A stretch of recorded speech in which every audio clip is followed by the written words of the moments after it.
Hey there, Garry Turner here, founder and business developer at the Radicality ecosystem, radicality.co.uk. Go check it out. There's 15 amazing human beings and organizations that I represent if you're looking to try and do and be things very differently. And there's also some services that I offer, including a one-to-one thinking partnership, confidential aid at your side as you maybe want to reflect, strategize, review where you are personally, and also the same for your organization.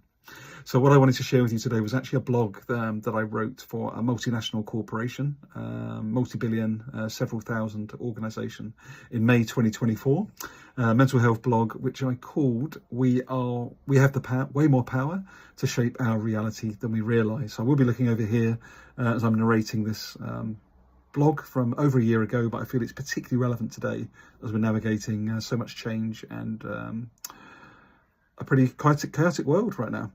So I often see and feel that our mindsets, how we are set in our minds and our thinking, or how busy we are up there, as something that requires continuous acknowledgement, reflection, and grace. I never considered for a moment that the influence that my own thoughts had on my experience of life until I started having coaching back in 2018. So a little bit about my own backstory, which I've shared publicly, I've written about, but maybe not updated in some time. So age 12, 13, I was consistently and repeatedly bullied by a gang of boys after I moved to Wales from Colchester in Essex. Chased after school one day, beaten on the ground the next. At least once a week for nearly 2 years, I was on the receiving end of physical bullying. Now, as a naturally resilient human that I am, that we all are, as time passed, I grew up and just got on with life. However, it wasn't until I started having that coaching in 2018, note that I didn't have therapy, although that might have been able to be helpful.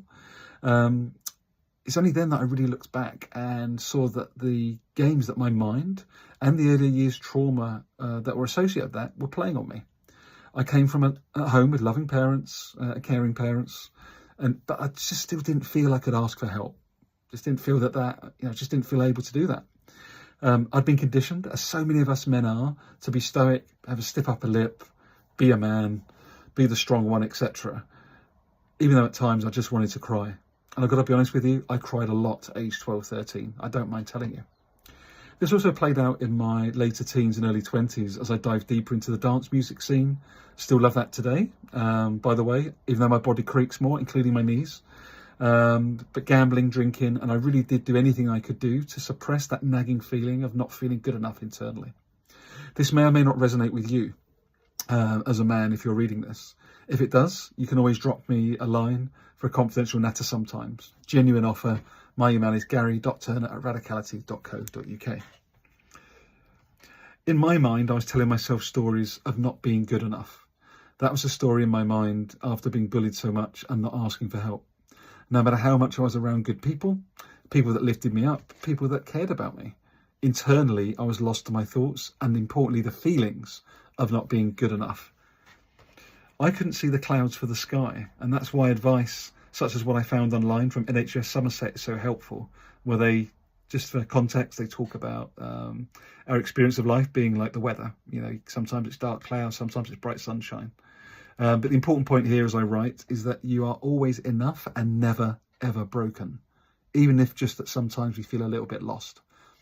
So despite the trauma, should anyone go through that, which is felt in the body as much as well, we can shape our reality and how we show up in the world by learning to navigate our inner mind space more gracefully and mindfully.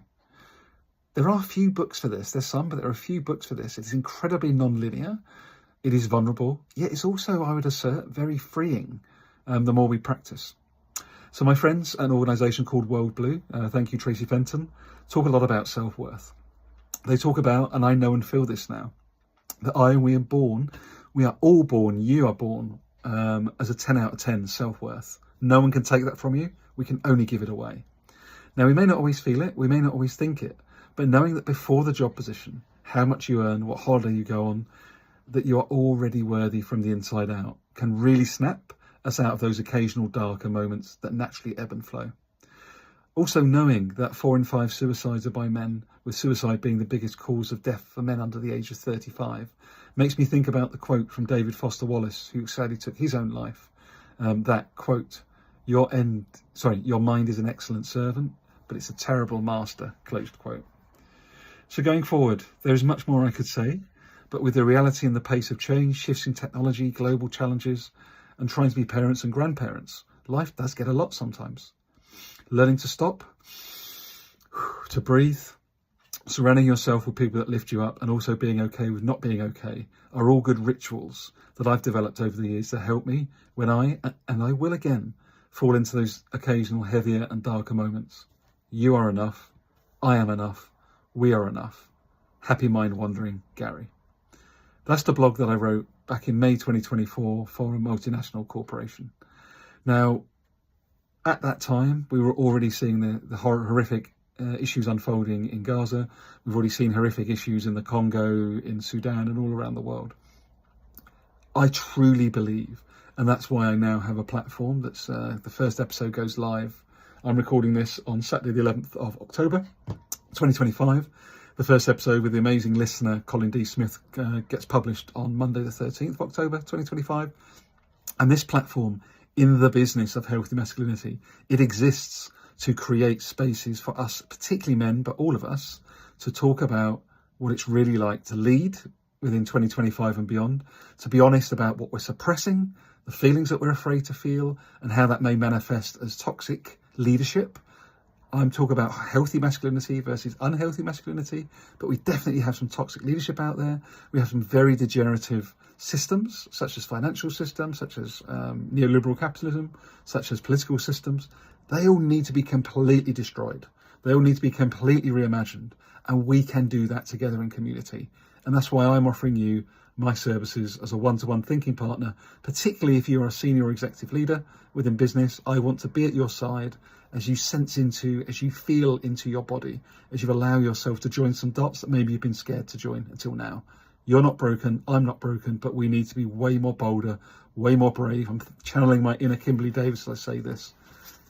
We all need to do this work individually and collectively to truly reimagine a world that is fair, just and equal. It is possible, maybe not in my lifetime, but it's time we get to that work. And I'm here to support you with that work. Boys get sad too. It's okay for that. Take care. Get in contact with me, radicality.co.uk. Cheers.